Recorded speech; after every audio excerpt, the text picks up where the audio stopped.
President Joe Biden announced today that he will be commuting the sentences of most of the 40 inmates on federal death row. Biden will be changing the death sentences to life without parole to all but 3 inmates, the exceptions being the Boston bomber and the 2 men responsible for the mass shootings at the Tree of Life Synagogue in Pittsburgh and the church in Charleston, South Carolina.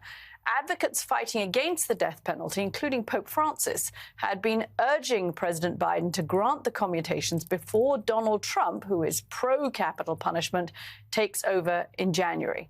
Biden said in a statement, "Make no mistake, I condemn these murderers, grieve for the victims of their despicable acts, and ache for all the families who have suffered unimaginable and irreparable loss. I am more convinced than ever that we must stop the use of the death penalty at the federal level.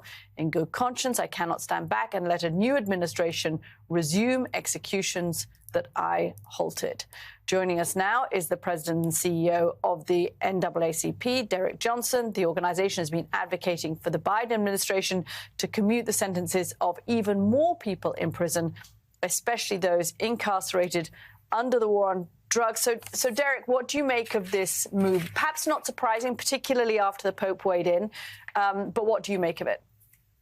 Well, we commend the president for this extraordinary act. The clemency and pardon powers of the president is unmatched. And it's good to see that he's using the moral authority of his faith to do what's right. You think about those who are on death row. Over 55% of those individuals are people of color, African Americans and Latinos and others. In fact, for every 8 people who are killed, 1 person later is found to be exonerated. So we are encouraging the president to continue on this moral path to ensure that the disparities that we see in the system that has been proven is addressed through the clemency process. There are individuals that should be pardoned. They are productive citizens. And this is the type of legacy that we will want to see any president go out on. A legacy of helping people recognizing disparities and addressing moral inequities. So, Derek, in 2021, Attorney General Merrick Garland actually issued a moratorium on federal executions. Of course, that doesn't apply to state executions, but he did on federal executions. What do you think happens to that moratorium under a new Trump administration?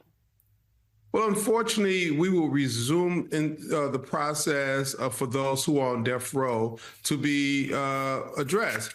But think about it. We are clearing the road now. The president, with this one act, have reduced the number of federal inmates on death row from 40 to 3. I think that's extraordinary. And so what happens after this will take a while, because to go through a trial, to be sentenced for to death is not something that happens overnight. So hopefully with this act, we can begin to right-size the criminal justice system, at least on the federal level. But particularly, we are encouraging the president to continue on this path. There are far too many individuals who was convicted of the crime today would not be in prison. They would not be received the harsh punishment they've received. And so he must continue on this voyage. It's the moral thing to do, and we commend him for what he's done so far.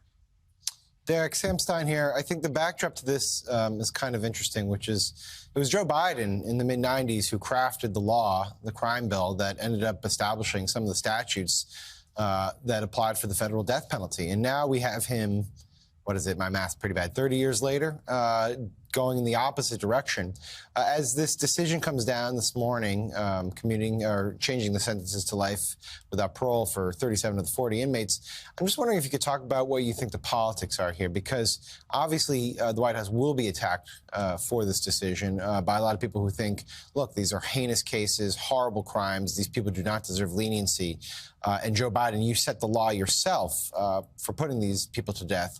Do you think there's going to be sharp political blowback? Do you think it will stick? You know, I grew up in the 80s, in the early 90s. I understand the crack epidemic and the fear it had in the African-American community, which generated the law of 1994.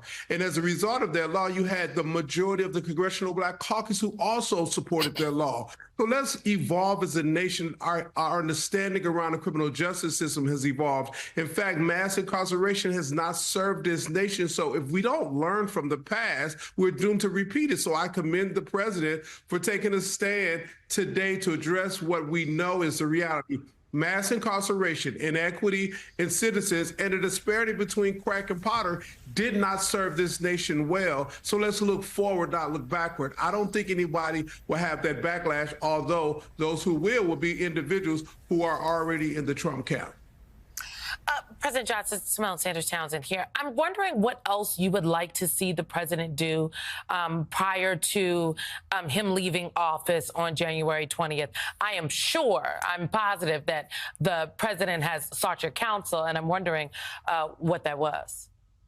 Well, first of all, we encourage this administration, the president, to use the clemency powers to address the disparities across the board. You have individuals who are sitting jail today who is convicted of marijuana crimes that's no longer a crime in pretty much 50 other states. You have individuals who are subject to disproportionate impact of sentencing disparities. You have individuals like Kimber Smith or Marilyn Mosley who should be pardoned.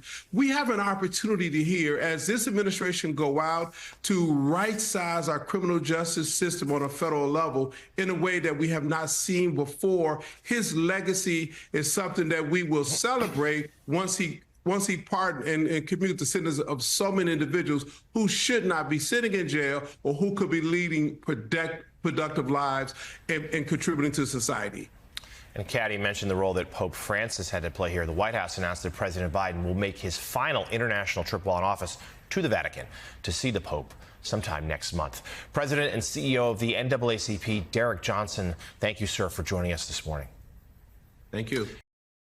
Based on the above, the committee concludes that there was substantial evidence that Representative Gaetz violated House rules and state and federal laws and other standards of conduct prohibiting prostitution, statutory rape, illicit drug use, acceptance of impermissible gifts, the provision of special favors and privileges, and, for good measure, obstruction of Congress.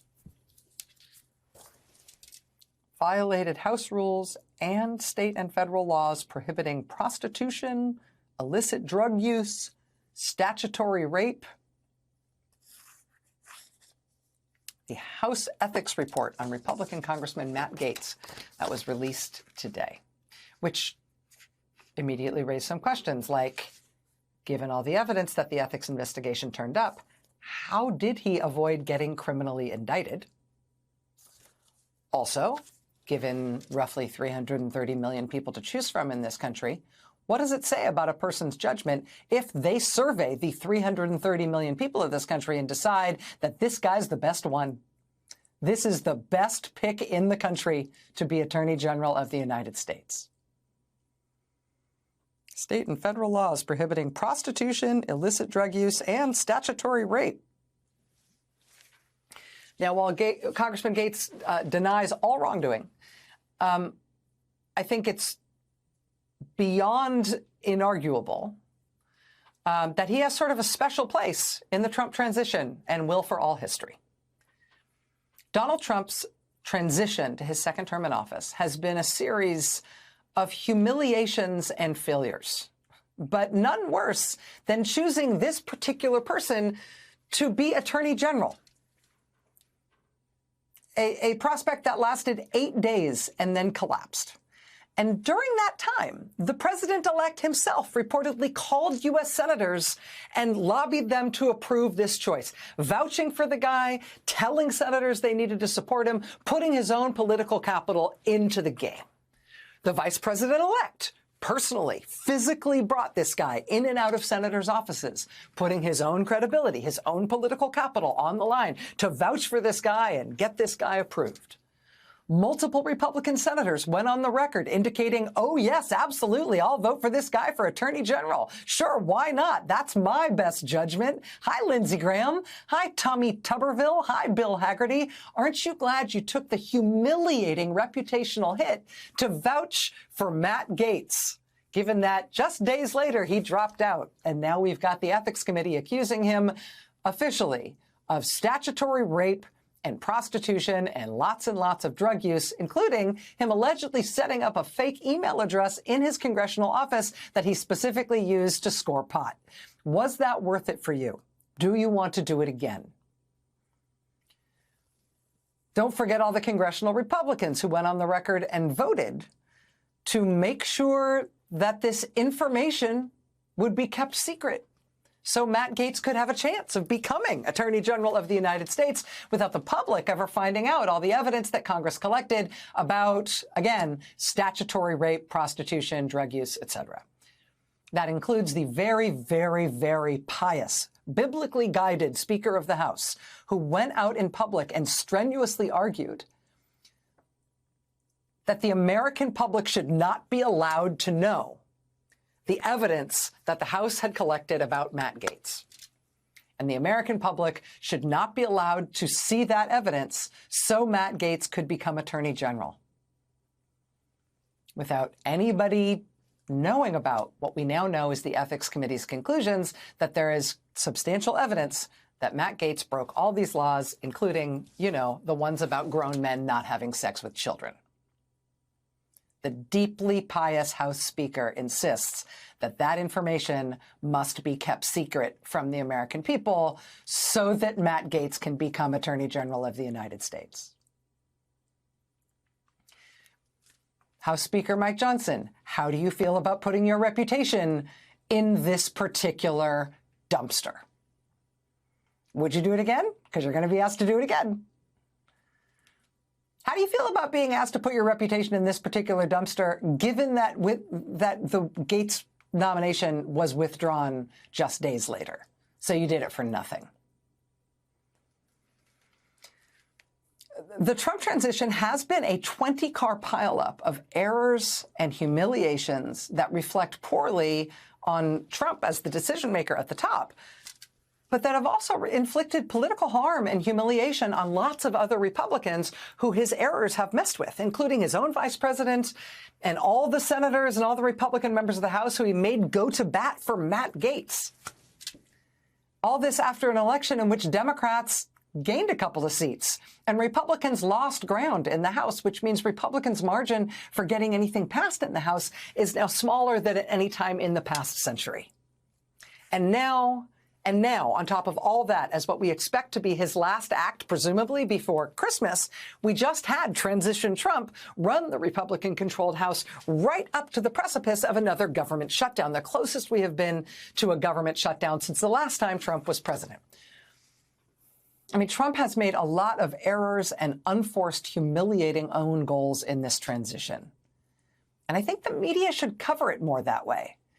The idea that this is a normal transition, this hasn't just been gaffe after gaffe and own goal after own goal and reputational harm after reputational harm. Trump not only tanking his own political capital, but just sideswiping every other powerful Republican in Washington while he is doing it as he mishandles all of these nominations. It has been a terrible, shambolic transition. But on top of everything else that he has done with all of these nominations and the way he has mishandled them, the brush with a government shutdown this weekend made Trump look not just error-prone and easily confused, but also weak.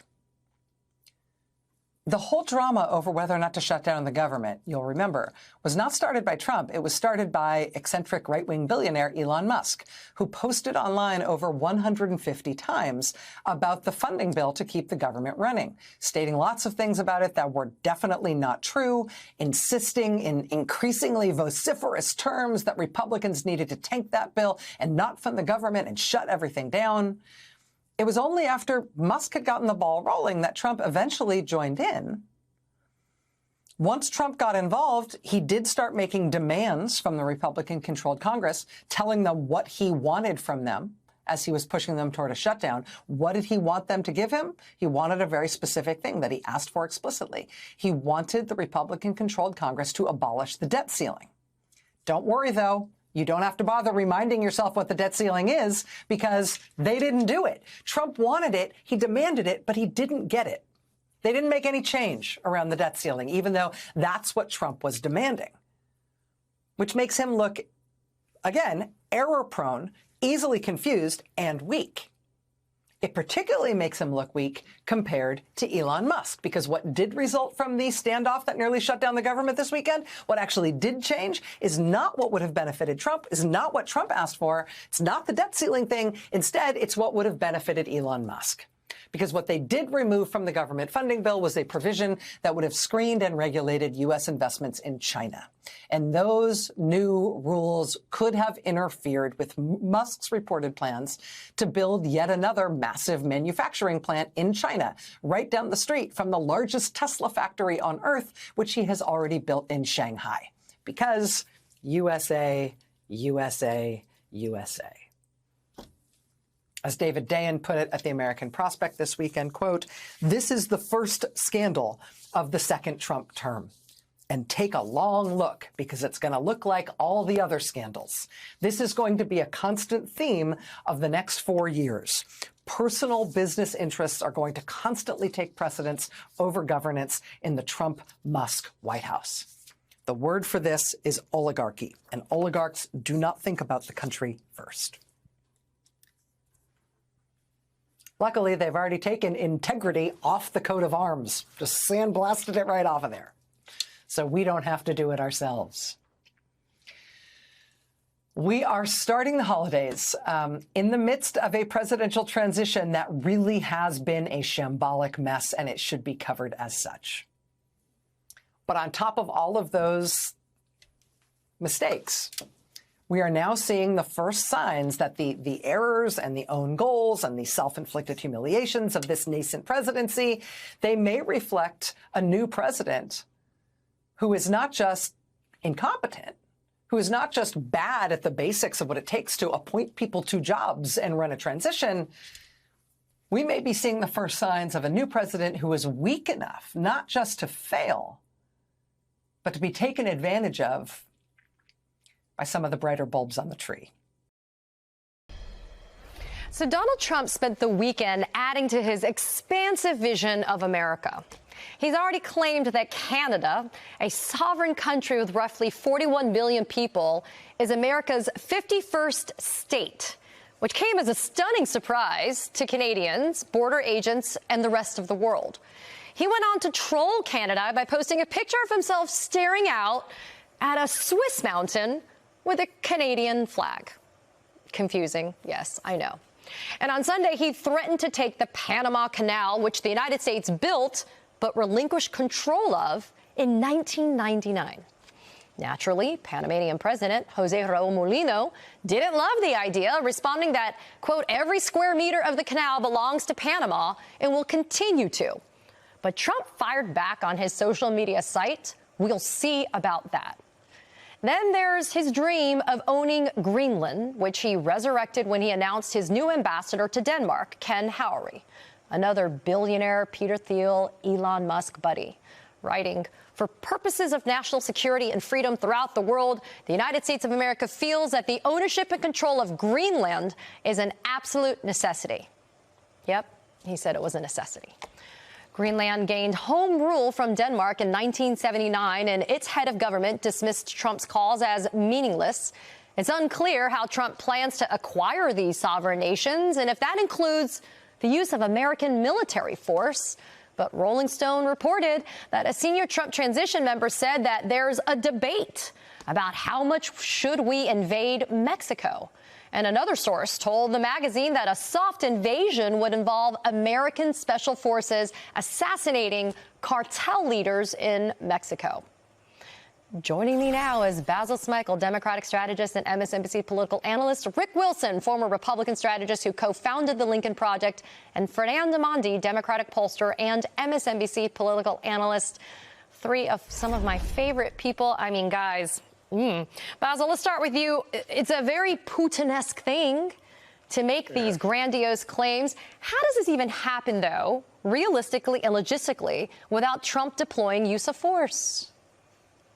Well, not being a military expert, I don't know, except to say that, yeah, I would imagine that troops have to be involved. I mean, this is imperialistic language. You know, when he says we need this, that it is part of our desire for stronger national security. Look, Greenland is very rich in in natural resources. And he, I'm sure, has his eye on that, and other people have said that. But the language is also disturbing. It's not just him, trying to put world leaders on watch, by using this tough talk and using it as sort of a negotiation tactic. It's scary language because as many folks believe that this country is headed toward oligarchical rule, and given the Putin-esque sort of language that's being used here, one wonders, really, how far actually would he go? I mean, if you really are paying attention to some of what America's policy is, you could see some of what America's treatment of Puerto Rico as being able to shed light on what it is possible. But, he would say, my guess is that it's a way to leverage America's power among world leaders. But given his relationship with Putin, it is really scary stuff, actually.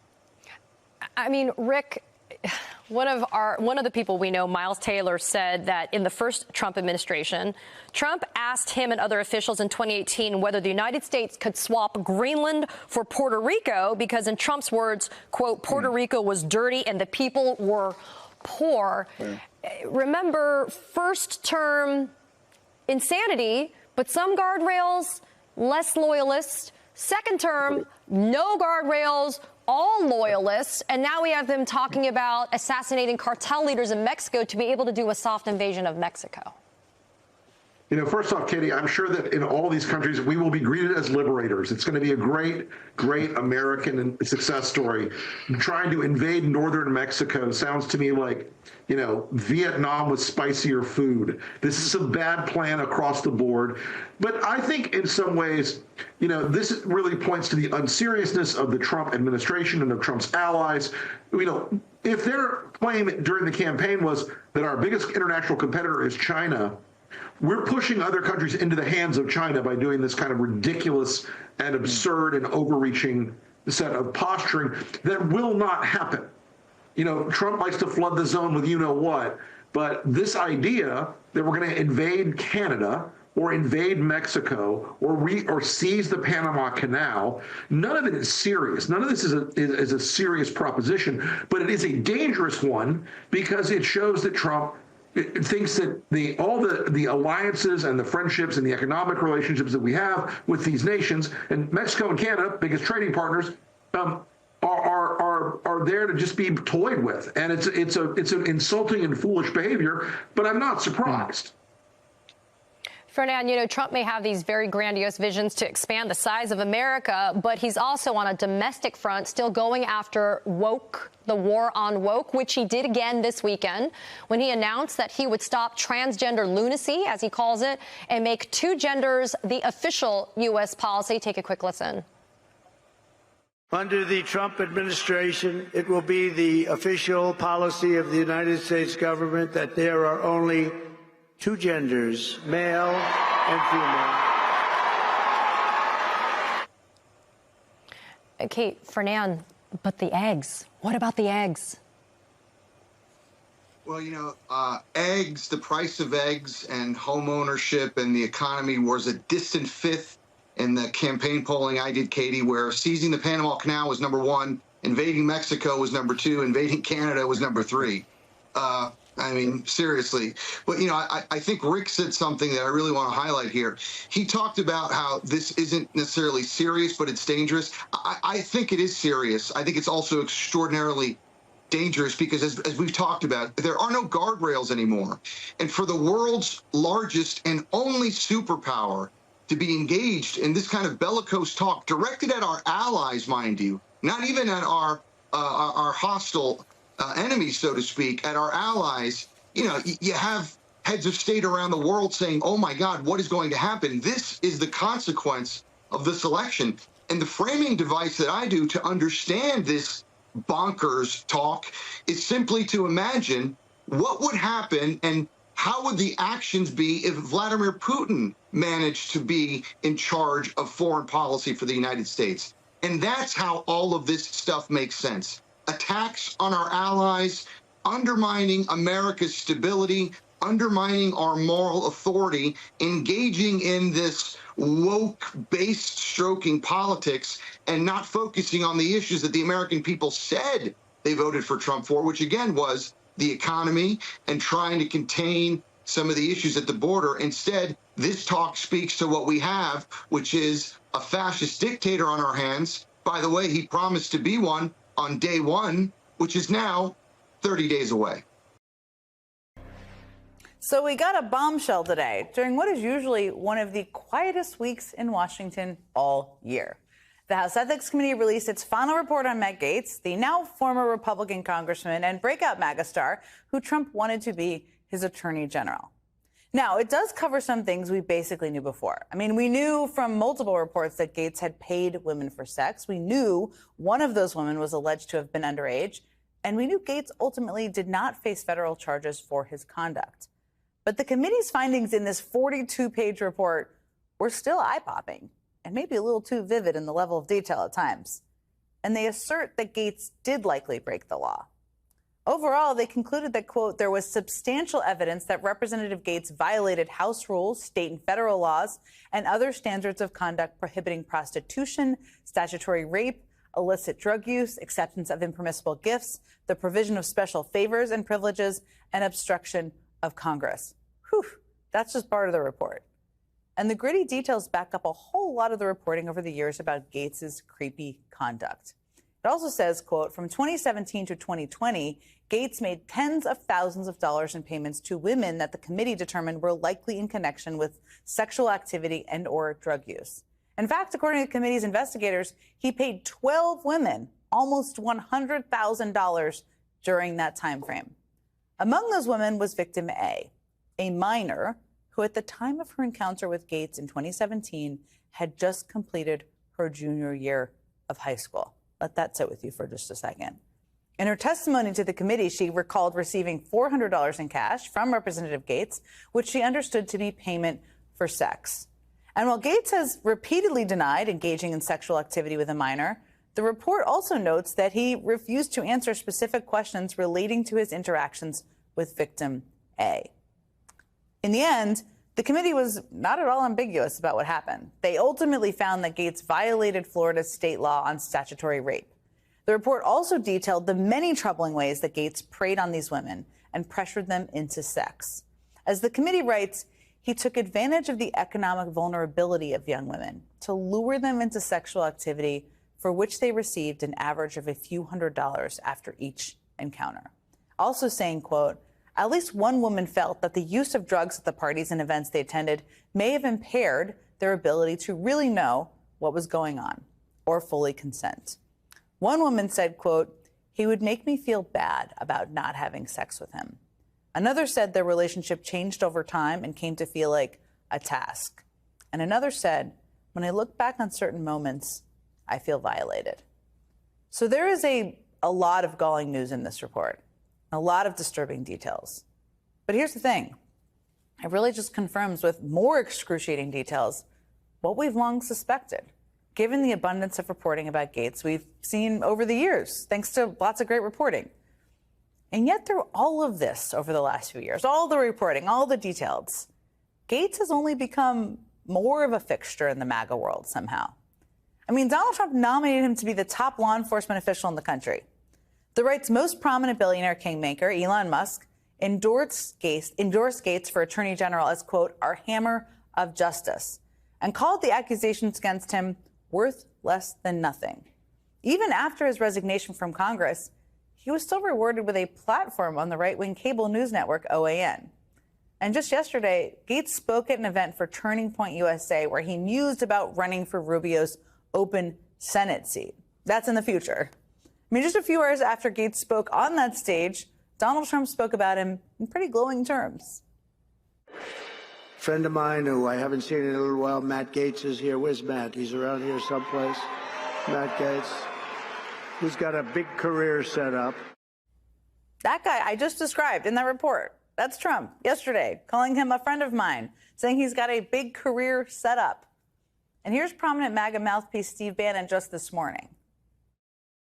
Take the ethics report and shove it up your ass. That's what I think. Gaetz must return like Trump returned. Don't back down. Double down. Double down. I don't even know literally what he means in this context, which is disturbing. But, I mean, in normal times, here's the thing. Far lesser scandals were career enders. I mean, driving many politicians out of public life with a cloud of shame hanging over their heads. They'd have to return donations. They'd be repudiated by members of their own party. Just Google Mark Foley. Learn more. But there have been virtually no condemnation of any note from Republicans. So Trump's party clearly lives by what seems to be a different standard, a lower one. And it's clear, at least for now, that somehow Matt Gaetz still represents the future of that party. Joining me now is Democratic Congresswoman Jasmine Crockett of Texas, and back from her hosting duties last hour is our friend Katie Phang, who agreed to stick around for us. She's also the host of the Katie Phang Show here on MSNBC, and she was a longtime trial attorney and prosecutor in the state of Florida. Thank you both so much for being here with me on Christmas Eve and Hanukkah Eve as well. So, Katie, as I noted, a lot of what is in this report isn't necessarily a surprise. I mean, you know, just the premise of what he did. But there are some new details, some galling details, disturbing details, and the committee has the receipts, so to speak, which I think is pretty important. My big question I've been wondering, and you're the perfect person to ask, is you know the Florida legal system better than almost anyone. What do you think may be jumping out to the state prosecutor, and kind of what's next that you're watching for here? I mean, the concern that I have is, number one, the statute of limitations that would apply for any crime. I think my frustration in the genesis of it is how much information share was happening behind the scenes between the Department of Justice and the state of Florida. As we know, Joel Greenberg, who is the known associate of Matt Gaetz, who's currently serving 11 years in prison right now for his own offenses. You know, Joel Greenberg also provided cooperation as a part of his plea agreement to law enforcement. And so I would hazard to say, and I want to manage people's expectations, Jen, that if there was evidence that was provided by Joel Greenberg that was corroborated in some way, because there is a concern about Greenberg's credibility, law enforcement has probably received it. I agree there's nothing new, but I keep on emphasizing the size of this report, and I keep on showing this on the air because I want people to understand that this is not just 42 pages of a report. There is actual documentation and evidence that was considered by this ethics committee, and I think that law enforcement, I don't know if they were asleep at the switch. I think there was more than enough probable cause for a number of state felonies that were violated by Matt Gaetz. And I'm stunned that there wasn't more proactivity done by law enforcement. And I would footnote that even though the Department of Justice did not find that federal trafficking offenses were committed by Matt Gaetz when he flew to the Bahamas and he did all this other stuff by flying young girls over to see him allegedly, right, in the state of New York, I have a concern that the Department of Justice didn't cooperate with the House Ethics Committee when it was conducting this investigation and did not provide some of the evidence that it could have done so. I understand that internal policies for DOJ is not to turn over evidence or release it if they don't charge somebody with a crime. But I feel like a fulsome investigation should have been and hopefully was done. But when you look at all of this, Jen, you're kind of left with more than a sour taste in your mouth. Yeah, this is a horrifying report to read. I don't know how else to describe it. And this is why I asked you the question, Katie, because I think when you hear the conclusion that he did violate laws, it feels like, oh, what's going to happen next? And that's why talking to a lawyer like yourself, it's helpful to expectation set. Let me ask you, Congresswoman, I mean, part of the issue here was that he also delayed this process by not participating, of course, by declining to even respond to the subpoena. I mean, I want to ask you first if you share Katie's frustration, which I watched her talk about on the last hour with the Department of Justice and other authorities who didn't act or didn't information share when they could. And also, Democrats could be back in control in 2 years. Is this kind of a case where you think there could be something done if Democrats regain control? So that's a two-parter, I guess. Yeah, so I definitely share in the frustration. But one of the things that typically happens when you're talking about something like statutory rape is that there is a longer statute of limitations, because when you start to talk about statutory, you're talking about children, and usually most state legislatures afford children an opportunity to actually grow up and really then talk about it, especially since a lot of times perpetrators are people that are close to them. So I'd imagine that Florida still has time. I don't know as it relates to the DOJ, but obviously Trump's DOJ is coming in, the same DOJ that he wanted Matt Gaetz to sit and reign over. So definitely not optimistic that anything would happen on the federal level. But I think that this was a matter in which the public should be enlightened on, regardless as to whether or not he was in Congress or not. And I know that there are a lot of people that are talking about setting a terrible precedent, but I do think that when you decide that something rises to the level of literally statutory rape, because I do think that that is probably the most egregious thing that they have alleged, then I do think that it's important, especially when you have someone that is out there who absolutely could still get, say, another appointment into this administration that doesn't require the consent of the Senate, or someone who is out there saying that they are going to run for U.S. Senate. Now, whether or not the general public in Florida decides to elect him, at least we know that they have the information. We know that they were okay with a sexual abuser ascending to the presidency. So who knows? I really agree with what you said in your opening. It seems like there is no low for MAGA. I mean, they will go out and they will get offended if you are a person of color and you start talking about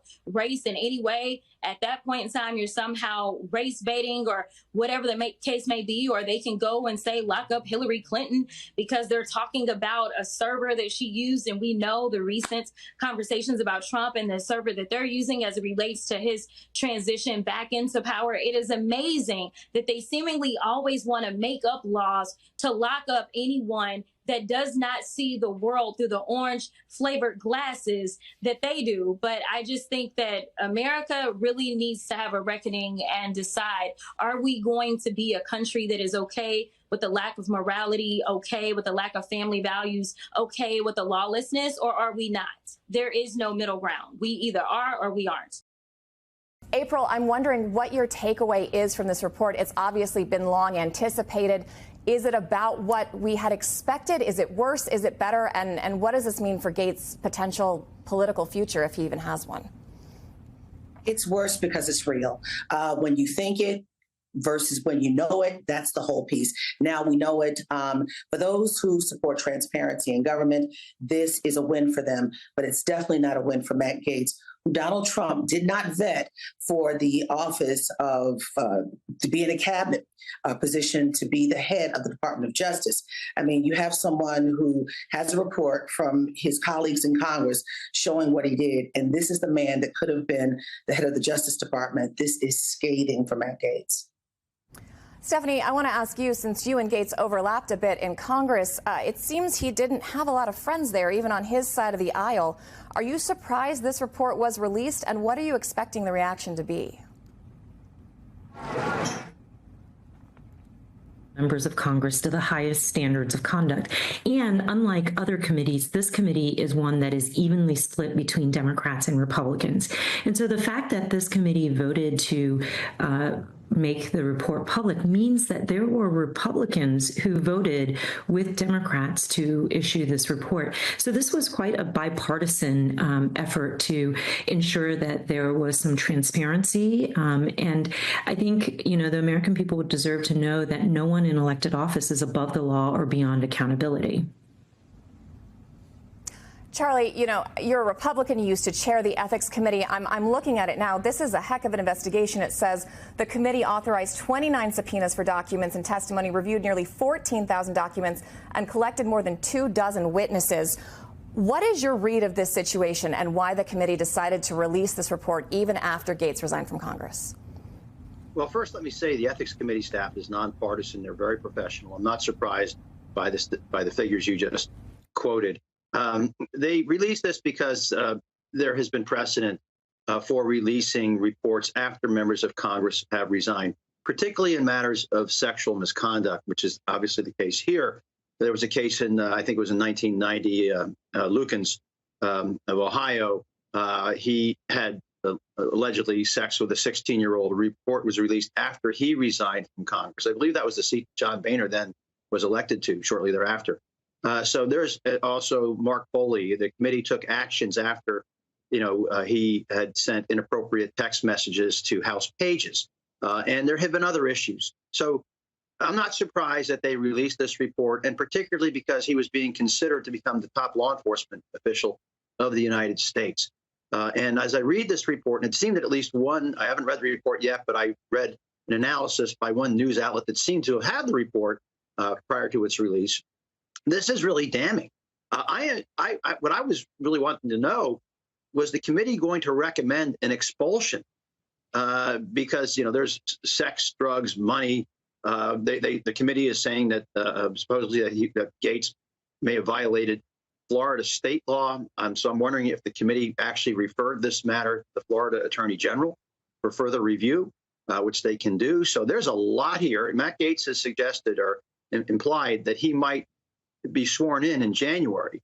I don't think that's going to happen now because should he get sworn in, I suspect it would be an immediate motion to expel him. In addition to some of those top-line allegations we've been discussing, I'm looking at the count here, and it says, in sum, the committee found substantial evidence of the following, and among that, it also talks about Representative Gaetz accepted gifts, including transportation and lodging in connection with a 2018 trip to the Bahamas in excess of permissible amounts. We want to go now to NBC News correspondent Ryan Nobles, who's been waiting for this all morning. All right, Ryan, now that it's out, what are we learning and what are the big takeaways? Well, Christina, I think the most damning accusation by the House Ethics Committee is that they believe that they've found substantial evidence that Matt Gaetz is guilty of statutory rape, that he engaged in sexual activity with a 17-year-old girl who at the time testified before the committee that she had just finished her junior year of high school. This was during a party in 2017 where this girl testified to the committee. She's now a woman, but testified to the committee at the time that she and Gaetz had sex on 2 different occasions at this party. They also had that testimony backed up by the testimony of other witnesses who were at this party at the same time. In fact, one of the engagements between this then girl and Gaetz happened in public view where other people could see it. And so this, they believe, is in violation of Florida law in particular, and they believe that Florida authorities should investigate this even further to determine whether or not he is indeed guilty of statutory rape. The other kind of lengthy bit of evidence that the committee has collected over time is this pattern of what they would accuse Matt Gaetz of paying for sex. They list some $90,000 in transactions among 12 different women, which they use messaging apps and cash apps, Venmo, things along those lines to connect the dots between Gaetz' sexual activity and these women. And then also the testimony from the women where they claimed that they believed that the activity that they were engaged in was the result of these payments from Gaetz. In particular, there was a 2018 trip to the Bahamas where Gaetz and 4 different women went to the Bahamas. He engaged in sex with all these women. One of the women testified to the committee that she believed the trip to the Bahamas was payment for the sex that she was providing. Another witness, one of the women, said that they saw Gaetz taking ecstasy on that trip. This was all while he was a member of Congress. Now, it's important to point out, Christina, that Gaetz has repeatedly and continues to deny any allegations that he had sex with anyone who was underage. He has admitted to womanizing, as he's described it. He's admitted to smoking and drinking to excess during this period of his life.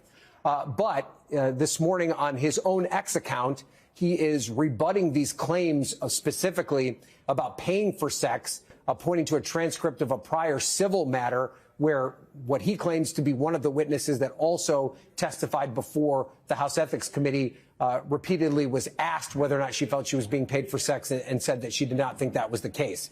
Regardless, the committee believes that it is enough to prove that. Now, the other kind of important part of this aspect is why the committee decided to release the report. There was obviously a back and forth over that. They deliberated it for some time. There was a breakdown along party lines. Even the Speaker of the House weighed in and believed that it was not appropriate for the committee to release their report. They go into great detail to explain why they believe that the public deserved to see this information, that it was something that had been out there in the public sphere for quite a while, and there needed to be kind of a fine point put on it, and also the possibility that Gates could be a public figure in the future. Now, this was not a unanimous decision. In fact, there was a dissenting opinion offered by the chairman of the committee, Michael Guest, who said that he believed that it would set a bad precedent to release this report, especially given the fact that they have no jurisdiction over Gates anymore. They cannot offer any penalties based on the information that they found, and therefore there was no utility in releasing that report. So regardless, though, even though Guest said that he did not think the report should come out, it was a bipartisan decision to release this report because the committee is made up of equal parts Republicans and Democrats, and it would take at least one Republican to vote with Democrats to release the report. So, Christina, there is a lot in this report. It's 37 pages of content with a lot of evidence and supporting documents to go along with it. And there's no doubt that Matt Gaetz did not want it to see the light of day, which is one of the reasons that even at the 11th hour this morning, he was filing for a restraining order to prevent the committee from releasing it. But it is now out in the public, and the American people will now get to decide what they think of the work of the House Ethics Committee as it relates to Matt Gaetz. Christina. Well, Ryan, thank you for that. Stand by just a second. I want to turn back to former Congresswoman Stephanie Murphy, who is a Democrat from Florida. I'm wondering what you make of all this and whether or not you think people in your home state would give Gaetz a second chance. You know, we've heard him say maybe he'll run for Senate. He's not acting like a man who thinks his political career is finished yet. What is your take on all this, especially given in light of what we're seeing and, as Ryan mentioned, these pages and pages of accusations in this report that's coming out today?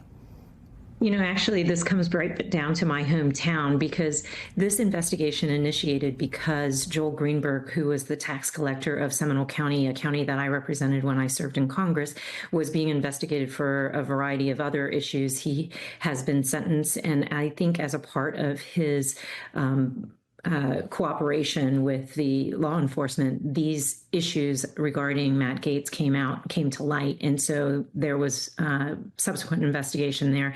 I think what's important is that now that the information has been made public, the onus is on the Florida officials as to whether or not they find enough evidence that they need to move forward. Because again, nobody is above the law. I think it's important for people who live in Florida, who are represented by him and who, you know, want to have faith in the people that they elect and send to Congress, for them to see that no member of Congress is above the law.